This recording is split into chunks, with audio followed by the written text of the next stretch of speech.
Welcome to Tell the Damn Story, the show that explores the many ways to navigate the successes and failures that aspiring and struggling writers face to make your journey that much easier. Good morning, Alex. How are you? Well, rather. So good to see you. Yes. I was thinking we would show people exactly who we really are. Yeah, really. Since you have a specific theme in mind for today's episode, I think it's time to get real. Hello. I know you have seen for 426 episodes how could you say, Bronx boy of advanced age. But that was all front, wasn't it? Oh, cheerio. Yeah, with bananas. Okay. Thank you, Mr. Ryan. I got to tell you, good morning, Alex Simmons. Good morning, everybody, or afternoon, or evening, or if you're on Spotify, hello, I'm in your ears, or any other place. That was all just a cheap excuse to celebrate. Occasionally, I want to celebrate this beautiful mug that my baby sister got me. And there you go. Yeah, and for those of you who can't see it, the mug, hold it up again. I know people who are listening to the episode. How you go there? The mug, it is an actual mug or tea or coffee mug, but it looks like a stack of books. Books, like, yes. Tomes. I would say tomes. Yes? Tomes, yes, you would.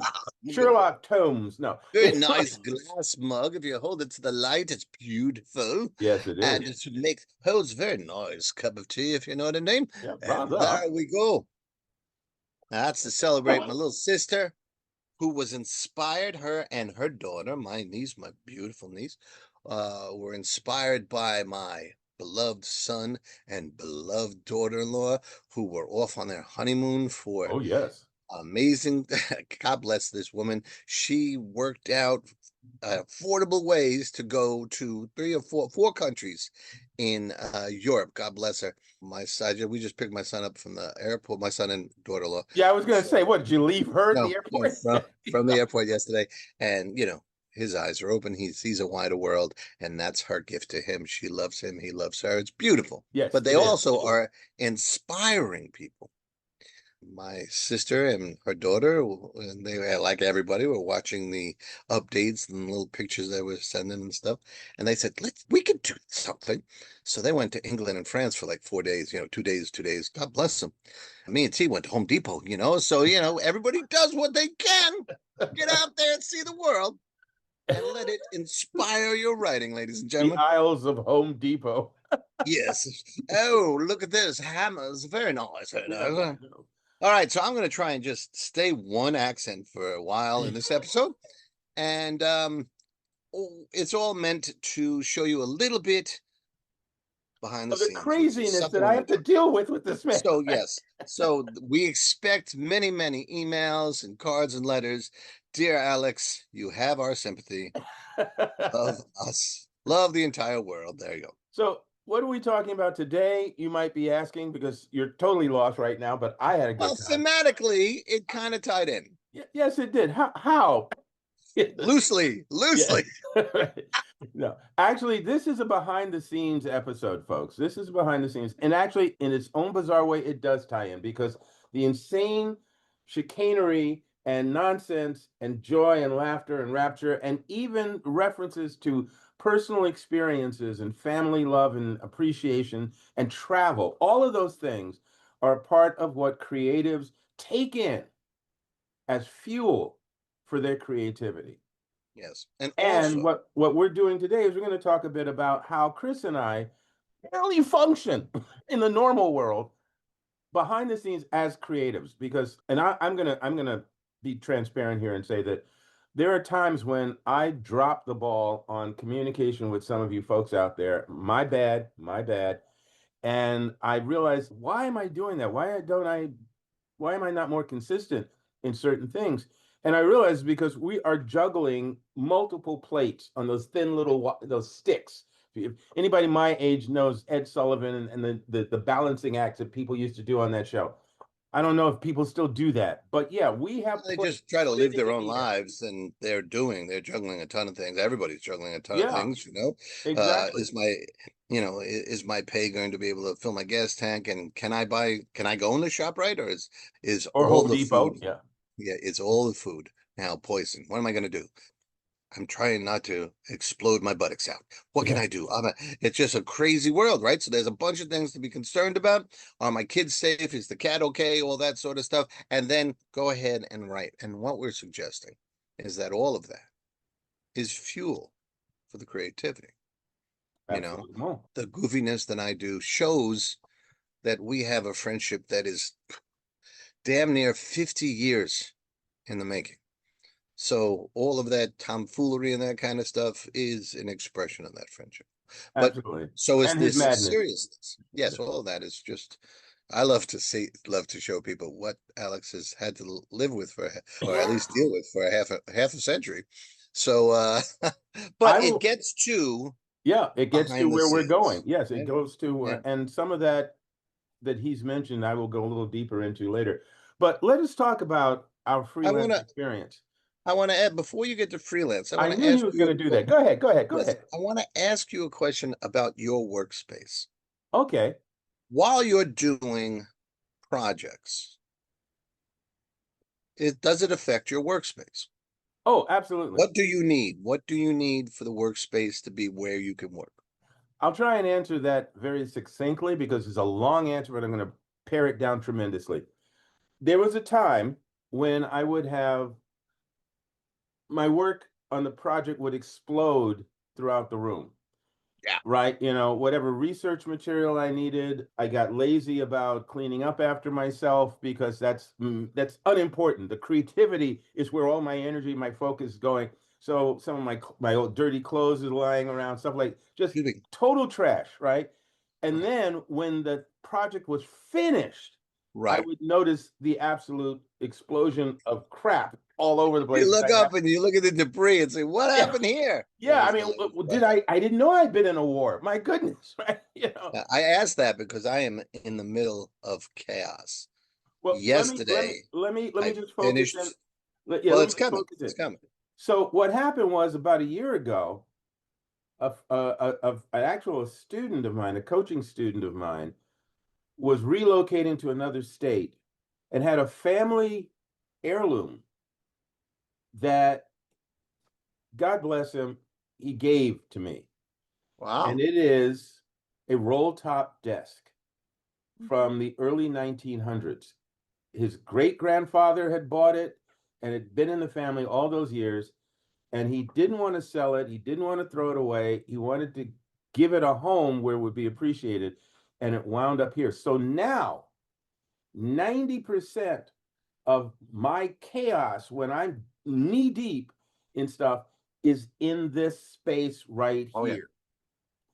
It's still messy at times and stuff like that, but literally, I focus in here now.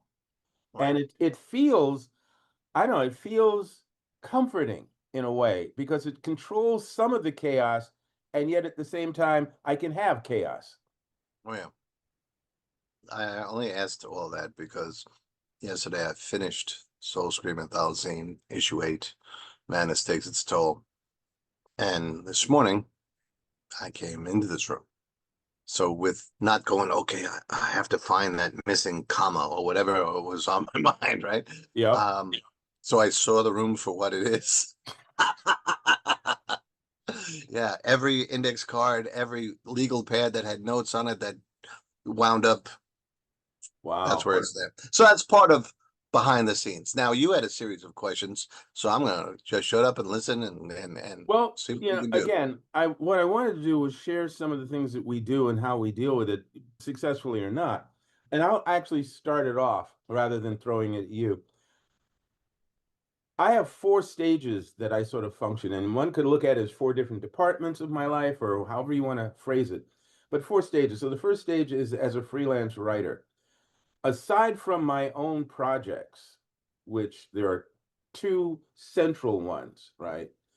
Aside from that, I also farm out.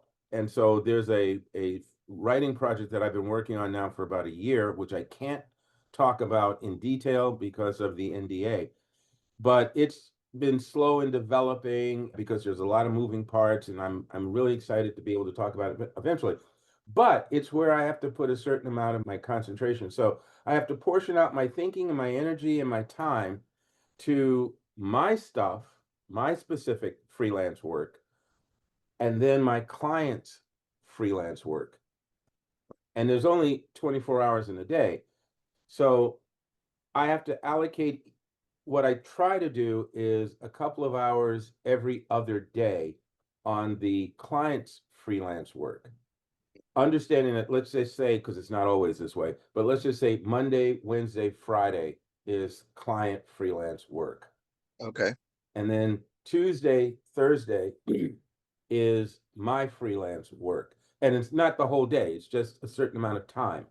Right. Less time than I put in on the client's freelance work, right? Because there's a deadline that's somebody else's deadline that I have to meet. Right. My stuff, okay, I have more control over it and I can yell at me. I can look bad to me. Try not to look bad to my clients. So that's one stage that I have to portion out and hopefully hold to despite what life throws at me or despite how I might feel emotionally and mentally at any particular given time. So that's one thing. How about you, sir? Scheduling wise, Whatever you want to share in terms of how you portion out your creative time or well, demands on your creative time. because I'm addicted to Glorious, that is the hardest time to be creative, right? When she's around, because I want to say silly stuff to her and make her laugh. Gee, that's rough. But The man likes to have a good relationship with his wife. it's Wow. awful. What are you It's awful. thinking? He's a beast. But she has some rituals, so I've adapted her rituals to writing near her, right? So I can get some writing in while she's still in the house. So in the morning, she's got this little ritual where she does some games to wake up the mind and that kind of thing. And she likes like doing this little number thing that almost like finger paints art. She finds Mm-hmm. that soothing and all that stuff. And then she goes through. So whatever she's doing, I'll do like my newsletter or maybe a little proofreading, that kind of thing. Just light where if if she has a question or if something comes up, I'm not disrupting the flow. So Mm. it's more editorial or like today I took the dog out, and first thing in the morning a walk is disastrous. So there's a little corner of the backyard or whatever, and two separate ideas explode in my brain, and I didn't bring my phone. So Oh, I'm just the poor dog is thinking I'm saying something horrible to him because I'm just repeating it in my head, and we do whatever we got to do and clean it up because you want a nice clean backyard and all that stuff, and get in and wash my hands because you got to do that stuff. And I run to the phone, it's the nearest thing, and then the typing wasn't going quick enough, so I hit the microphone and just recited it all in, and I got what originally was going to be three novels, and now are going to be like short pieces and novellas in three sections of one project, which just got. I mean, it all got birthed while my man was doing what he got to do. And there was which one is do. Yeah, right. Okay. really short, I think it was a 6-line poem dealing with some medical things that I'm going through, equated to vampirism, which I thought was okay. I don't know what I'll ever do with it. Yeah, So you jotted it when down. that happens, right, I try to write it down in the fewest words possible. So you're not, there's a thing with writers is if you tell someone the whole story, you feel like you wrote it. Or if you write down a really, really detailed, like when I write index cards, they're not detailed, they're just kind of reminder cards. Do you remember the late Rich Ramirez, who was a stand-up comedian? Yes. Uh, You've He spoken of would, it many times. yeah, he would have either an index card or a little, sheet of legal paper that would be on the stool with a glass of water. And it was one word and it would just, remind him of the entire bit. So some of that index cards, I got to give him a tip of the hat because that's how little I write. So that is another way I avoid losing ideas that I think I want to work on, but I also am not ignoring. glorious, right? Then she goes to work because she loves this little library she works in, and she doesn't want to retire from it. God bless her. That gives me time to me and the pooch to get to work, or me and the cat's standing between me and the keyboard, so that's a problem. But that's my time to go into flow writing and going like that. And she's also my first exam. What do you think of this? Is this anything? Glorious is not the cat. Glorious. No, no, Kat, she doesn't approve of me at all. Yeah. So she's like, why don't you get a job? You could sell shoes. I'm sure you could learn how to do that.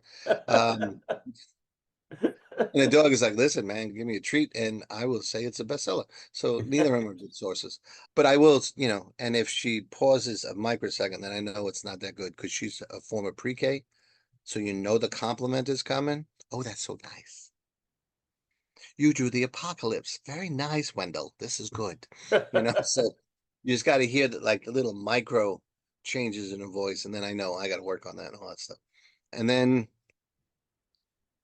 and I have the den where I work out, except for like I'm in the here now, but I'll be writing out where the AC is because I don't have central air conditioning. In the summer I'll be a little more flexible as to where I write. Where you sit and you're Uh, comfortable, yeah. so there's the pure writing, there's that, and then you laugh a lot. Today's Friday. So when we finish recording this, I'm going to put on a really crappy shirt. I'm going to thoroughly clean the bathrooms and the kitchen. I did the vacuuming yesterday because I knew my son and daughter-in-law were going to come over and. But that is, it's mindless work, right? You're just scrubbing, and that's where I can really work out problems and that kind of stuff.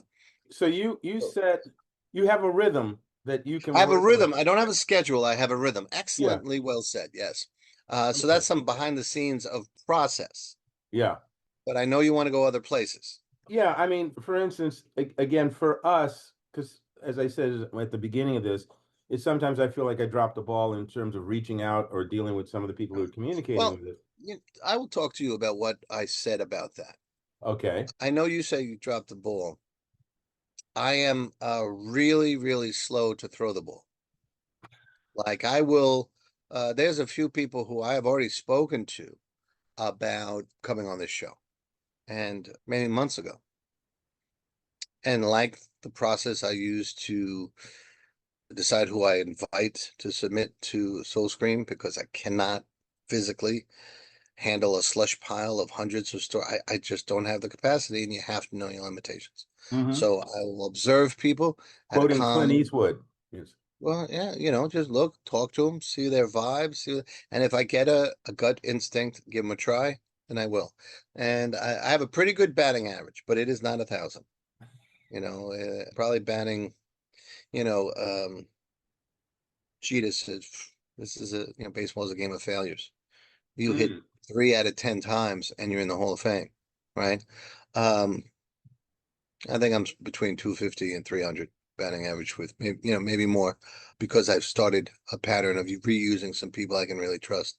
But I do the same thing with guests, and some of them get frustrated, but I watch and I see what they put on social media and see, and I'm not making judgments. I'm saying, oh, how do they handle things? What we're looking for is decent people to talk to, right? And I'm not one to judge someone's lifestyle, but if you're always on the attack, that's less attractive to me.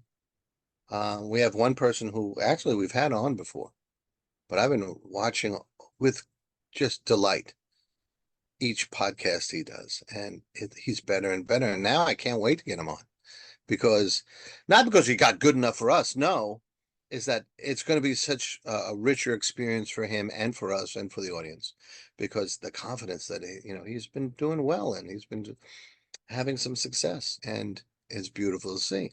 So when I'm slow to get back, it's because I'm watching, you And know? I hear that. And again, folks, part of this is like some people will write to us and ask for an opportunity to be on the show. And I'll go through the email and I'll reach out to them at some point. But sometimes it takes a week or two because of, and that goes back to some of the things that we're talking about. Oh, So there's that schedule, again. So there's my client work and then there's my own freelance project work.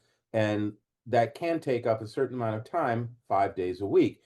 By the way, And I don't. everybody should know, Right. Alex, everybody should know that I don't drop the ball with email. I ignore the ball completely. There's something about me and email for the last several years that I have to forgive email and maybe invite it to dinner and have a conversation and work out our differences so that I will look at emails again. Yeah, It's really ridiculous yeah, how well, I mean, it's like an old girlfriend that the breakup was bad. You're not going to the bar that she's in. You don't go into the restaurant. I will go and eat at Five Guys. I'm not going to that steakhouse because she might be in there. So all that emails and all that stuff, Alex is carrying that burden on his back. He does that solo, so credit to him. Also, the stuff that gets posted, the stuff that get edited, that guy. So, cards and letters, when you want to say, God, that was a great episode, then you should be saying, Alex, thank you for making sure it came out. That other lout just gets on and yaps. Luckily, we have Alex Simmons. oh, good.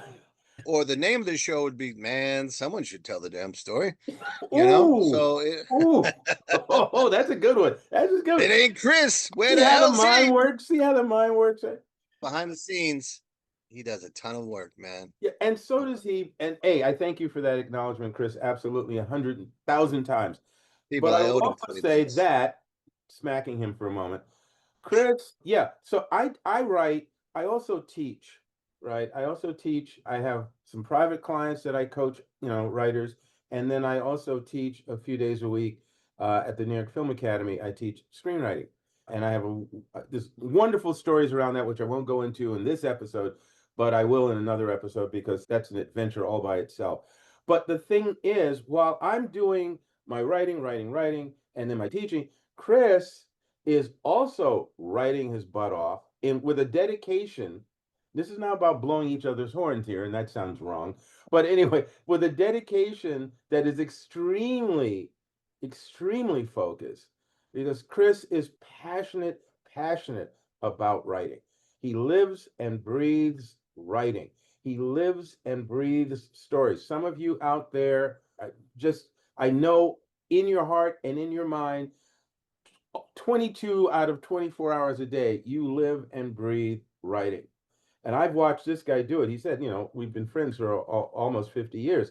I've watched him be that guy for all of those years. I've also watched him grow. So now he's not only writing short stories and micro stories, right? But he's also worked on novels. He's also published novels.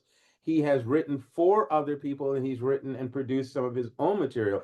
And in particular, he references in many episodes Soul Scream. And in some of the episodes, he's talked about the structure of that. But I'm going to just remind people very quickly here that when you read, and I hope you guys are reading any of the volumes of Soul Scream and Thalazine, and you read the individual stories, and then you read the editorial comments from the staff that's commenting, you are reading with those individual personalities popping up there in between those individual stories. You are reading Chris Ryan's mind because that is him every step of the way on the creative end.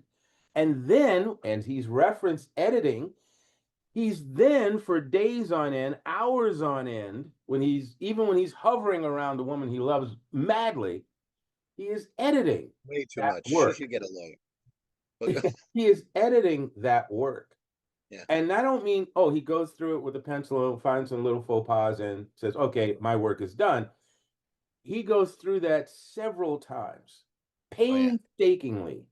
So, once again, how we manage our time, and we're not finished yet, how we manage our time when you're out there and you're thinking, I don't have time to write, I don't have time to do this, I don't. No, it's not that you don't have time, it's how do you manage your time? Because, yeah, there will be some wins and losses in that balancing game. And that's Why? part of what we're talking about today. Go ahead, Chris. And Now, why take you a bow, manage by it. the way. Take a bow. Thank you. There you go. Um, and it's also why we manage our times the way we do. Why do I mean, I think I went through this issue of Soul Scream. I think it was 30 times. to Mm. get this right and get that right. A lot of play, a lot of jockeying of which story should go first and all that. And then I have to, it's one of the most amusing things for Tina is that I have to cast who writes the interviews because Which there are is him, very by the three, way, folks. Remember, that's him. Yeah, okay. right, there's three very different voices. I write as Finbar McGinnis, and he is, I know what he looks like. He's a little heavy set. He's got one of those long beards. His hair is long. He wears shirts, like I'm wearing the button-up shirts, but he should wash them more often and that kind of stuff. But he's busy. And he likes to take a more professional, almost professorial tone. He will refer to the interviewees as Mr. Simmons or as Mr. like that. And then there's Connie Marie Marcello, one of the versions of Glorious's actual name is Connie. And no one calls her that, but they did when she was little. So I went through a whole summer of calling her Connie. And And live her middle name is tell the tale. Marie, and her maiden name is Marcello. So that's where that comes from. So Connie Marie, when I write in her voice, she is more hopeful and more excited. She's very early in her career. So she's very excited to speak to anybody and to do any interview. So it's very much the glass isn't half full, it is overflowing. And then there's Zebop Maruda, Good old who Z. started as one of those Hollywood journalists who's very excited by everything and it's all surface. And I always thought of him, his career goes to write for People magazine or that kind of thing, just up and excited and flippant about everything. And of course, magazines barely exist anymore, so it would be an online. He would have a website, that was just skyrocketing and have so many followers and all that stuff. And then because I wanted to put another layer of fun in there. The assistant editor, Desmona de la Cruz, has a secondary life as a revenant. She was playing a gig in Brooklyn. The place got robbed. She's kind of arrogant or thick-headed, so she said, fuck that. And they said, really? Bang. And then a spirit came to her and said, would you like to avenge all these people? And she said, hell yes. So she's back from the dead with some help. She's the keeper of the soul eater. We don't need to go into that today, but she's the assistant editor. So once in a while, her adventures have come into the office, right? And Zebob got pulled into a hell dimension once and came back. That was during Annihilation. And that That's the name of one of the issues, by the way, issues. folks. Yeah. So he has been still as flippant and exciting and all that, but more so because there's something that he brought back with him. And you don't have to read any of those things. But if you choose to read it from cover to cover, you get these levels. I always love that when I was reading the comics or whatever. Or good example is Spider-Man Brand New Day. We just saw that. And now people are coming back with, oh, you know what I noticed? And it's a whole other level. And you know what I noticed? A whole other level. So that's what I'm trying to give to the community is that you can read a bunch of short stories if you want, but there's more if you want to get in there. And that's all about being creative in a different way. That's why it's called anthologine, because it's a mix of different things. Yep. That's so all of that is what's behind the scenes of Soul Scream anthologine. Why does all that mean? What's up? There's even a fictitious Chris Ryan, the publisher, who is very similar to me, the actual publisher, but shit happens to him. But again, you're looking at it, and again, this is behind the scenes, folks. For those of you who are going, what's going on in their heads? This is a Yeah, lot of we're what showing is you. Run away. on a daily basis. There's people say to me, "Oh, don't you get bored?" There's no time to be bored. There's absolutely not a single solitary second in my life over the past, I'd say, 25 years where I've been bored. And I think Chris can say this because how can you be bored when you got 5 or 6 different personalities running around in your head? But well, And let me just and that was form follows function, right? I didn't want my name as a byline 10 times per issue. What can I do to make it more entertaining for people? And that's where they came from. So it's always in service of the audience. And any writer should feel the same way, or any artist, any actor, right? It's but always in service. even what you just said is interesting too, because you said in service of the audience. And yeah, you also always say, serve the story, Yep. but also check the ego meter there. He could have very happily, not him, but a person could very happily have just put a Franklin W. Dixon production and everything be that Right. author's creation.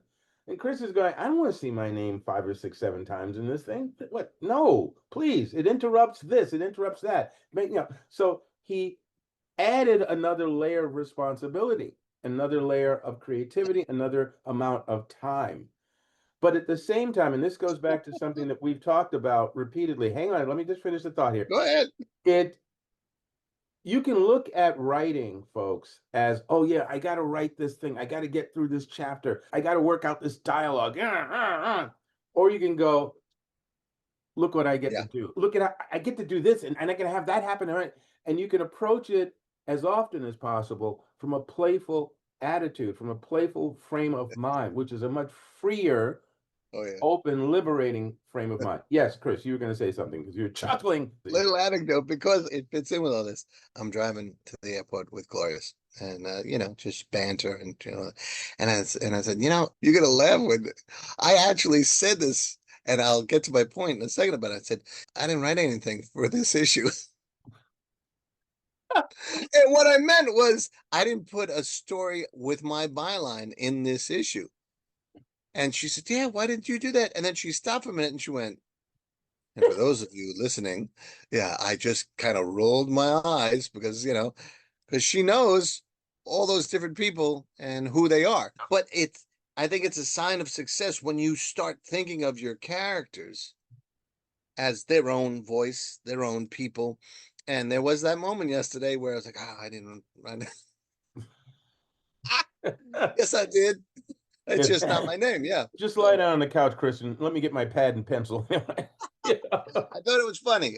We recovered from that in a second, but it was very funny. So that's another thing. Let these people live in your head and see, And right? Bree in Perfect. She's still in my head, yeah, and I'm not a 16-year-old girl, but she nope, showed up and said, "Hey, listen, I got a story that you're going to type up for me." Mm. there you That's go. part of the process, There whether you you're go. mowing the lawn or doing shopping or washing a toilet or whatever. There's a whole chunk of your mind that's going, well, that's it. And I'll add one more thing to this because we are talking about tell the damn story too. Chris was nice enough to point out that I do a lot of the post production and promotion Hell duties yes. of the property, and so we might have, as we will with this issue, this episode rather, we will finish recording this, and then I will plop this into my editing software and take out anything that's a glitch in there. But pretty much this one will flow fairly clean and all that, and have to put our header on it and then the closer at the end, with the theme song and all that, and then map out when I'm going to schedule this to be posted, which will be for this coming Sunday. This is a Friday afternoon, a Friday morning actually, and well, whatever it is. Yeah, it's still morning. So it's a Friday morning. We're recording this. This will appear online on Sunday morning. So between now and Sunday morning, I get to edit this. I get to create a YouTube banner for it. I get to create an Instagram post for it. I get to come up with some promotional material for it. I won't go into how I do all of that right now because that's a different episode. And then plop it into the system that's going to display this, or the platform that's going to play this. And in this case, it's both Spotify and YouTube. So I have to place that there, schedule that and everything, and then I get to walk away and take a drink of water. So once again, you have multiple things that we do both for our creative professional lives. And then there's this thing that we do, which Chris and I have said on more occasions than not. We do for some of it's for the love of it, because I enjoy hanging out with this man. But the other thing too is, and I can never forget this because it started back when I was a kid. Every now and then in my life, someone who's further along the road that I want to travel on stops, turns around, and gives me a hand up. Help me out somehow, some way. Sometimes just sat and talked to me and helped me through a rough patch. And I am thankful for that in so many ways, and also feel, let me turn around and do the same. Not out of obligation, but because it's a good thing to do. It's a right thing to do. And you want to see, I certainly enjoy it. And I know Chris has, he's taught for 30 plus years and still helps people. You love seeing that light go on in your eyes, your audience. We can't see your eyes now, but when we see you people, when we meet with you people, when we talk with our students and so forth, when that light goes on, when they get it, when they realize I can do this, or I succeeded, or that line worked, or that character worked, when they get feedback from their peers and they're excited because the story that was in their head is now out there and being appreciated, that's a great feeling. And so it's one of the things that we work towards using this platform as well as some of the other things that we write and create. So I want to thank Chris for going on this ride with me and for letting me go on this ride with him. Well, I mean, I think that's what family does. I think that's what community does, and we're both of that to each other, and that's for creatives. I think that's the drive, is to be part of, you finish the sentence yourself, part of community, part of family, part of contributing to the world in your life. Someone asked me recently, but why do you do all this? And I said, because I'm going to be dead one day. And when that happens, I'd rather say, well, I did that stuff, and do it to the best of your ability. I think this upcoming issue, which will be out, I think August 15th, is better, or is the best of the ones so far. And that means that I have a little higher to aim for number 9 next year and that kind of thing. It took a hell of a lot longer than it should have, but that's what this one required. So yeah, and one of the things with Alex is we met based on a challenge from my eldest brother. He said, you should contribute. There's a place that creative arts for teens, right? And they do creative work for that benefits kids. So you should write something for them. And in doing that, I met Alex, and I always forget Barbara.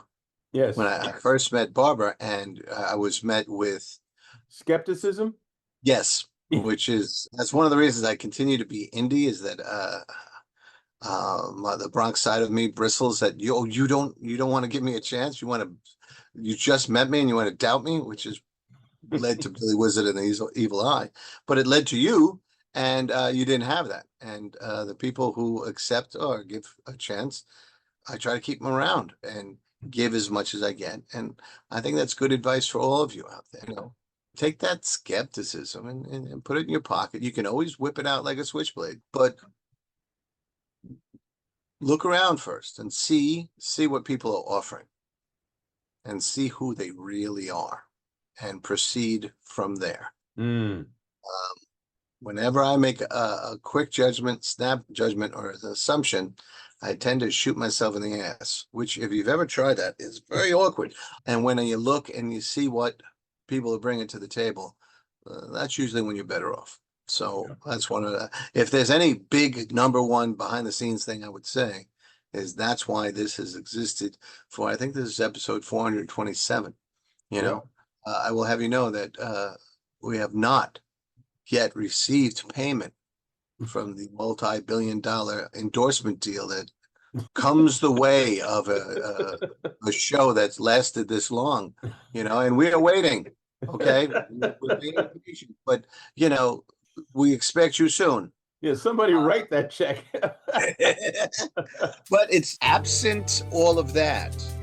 All of this existed because we hope to connect with you, and we hope that you get something out of this. You don't owe us anything. But that rich uncle of yours, he wants to advertise here. He wants to. Tell him, don't wait till next Thanksgiving dinner. Call him up now. Yeah. Before you do that, hit like and subscribe. Send him or her. Get him. Who's the wife? The second or third wife he's got. She'll write the check. Let's go. And on that note, folks, take care, Chris. Love you all. Peace. Take care, everybody. Keep praying. Alex, thank you, brother. Same, Captain. Bye-bye, everybody.